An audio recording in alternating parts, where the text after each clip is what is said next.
एक बिटिया के साथ हुई दरिंदगी की कहानी बताने जा रहा हूं।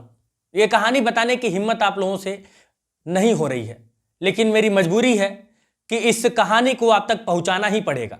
हमारे समाज में किस तरह के दरिंदे रहते हैं, उनका माइंड लेवल क्या है, उनका थॉट प्रोसेस क्या है, और क्या वो दरिंदगी की सारी हदें इस हैवानियत के साथ पार कर सकते हैं कि किसी माँ के सामने, किसी बाप के सामने, उसके पूरे परिवार के सामने उस लड़की की इज्जत को तार तार कर दिया जाए, उसके साथ हैवानियत का नंगा खेल खेला जाए। जी हां, जो कहानी अभी मैं आपको बताने जा रहा हूं वो कुछ ऐसी ही है। इस पूरे घटना पर सिलसिलेवार तरीके से हम नजर डालेंगे। दरअसल भोजपुर में लोजपा यानी रामविलास पासवान वाली जो पार्टी है, उसके नेता की बेटी से गांव के ही कुछ युवकों पर गैंगरेप का आरोप लगा है। परिवार के मुताबिक जबरन घर में घुसकर 8 से 10 युवकों ने बेटी को कंधे पर उठाकर ले गए, घर से 2 किलोमीटर दूर आलू के खेत में जाकर फेंक दिया। लड़की की मां ने विरोध किया तो युवकों ने दांत से उनका हाथ काट लिया। 13 साल की पीड़ित छात्रा गीधा ओपी अंतर्गत एक गांव की रहने वाली है। वह 9वीं क्लास की छात्रा है। छात्रा का परिवार बड़हरा विधानसभा के भाजपा विधायक का करीबी बताया जा रहा है।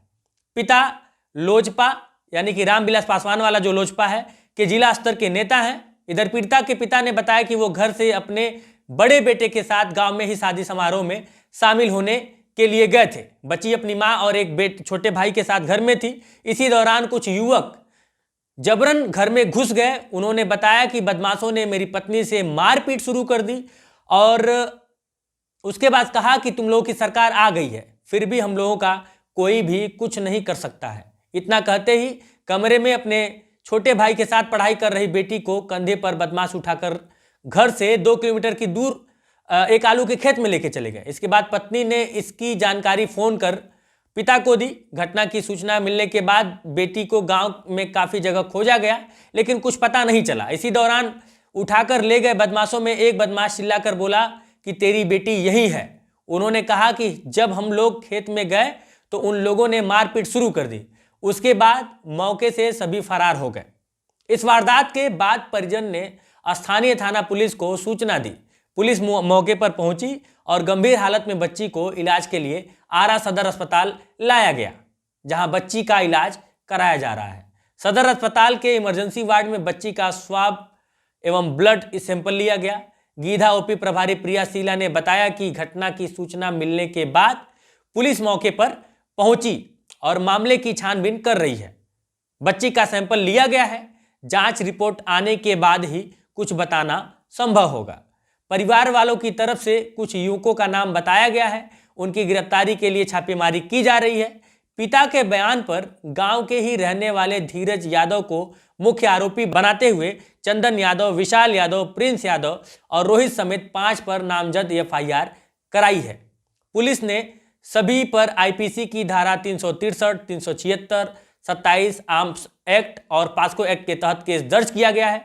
सभी की उम्र 20 साल के ऊपर है।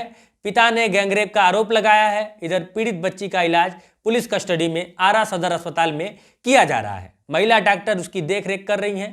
पुलिस ने घटनास्थल से कई महत्वपूर्ण साक्ष्य इकट्ठा किए हैं। अभी इस मामले में आरोपियों के परिजनों की ओर से कोई कुछ बोलने के लिए तैयार नहीं है।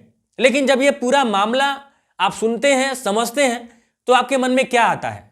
ये चंद लोग, जो लोग किसी के घर पर, हो सकता है कि कोई पर्सनल दुश्मनी रही हो, कुछ भी रहा हो, लेकिन क्या किसी 13 साल की मासूम के साथ ये सब करना और यह धमकी देते हुए वहां पे उसके परिवार के लोग मौजूद हैं, अगर ये सारे आरोप सही साबित होते हैं तो मैं एक सवाल पूछना चाहता हूं आप सभी लोगों से कि हम किस दौर में जी रहे हैं और हमारा जो प्रशासनिक तंत्र है, क्या बिहार में अब उसका इतना भी खौफ नहीं रहा कि इस तरीके से किसी बच्ची को, किसी बिटिया को घर से उठा के लेके जा रहे हैं और गैंगरेप जैसा आरोप उनके ऊपर लग रहा है?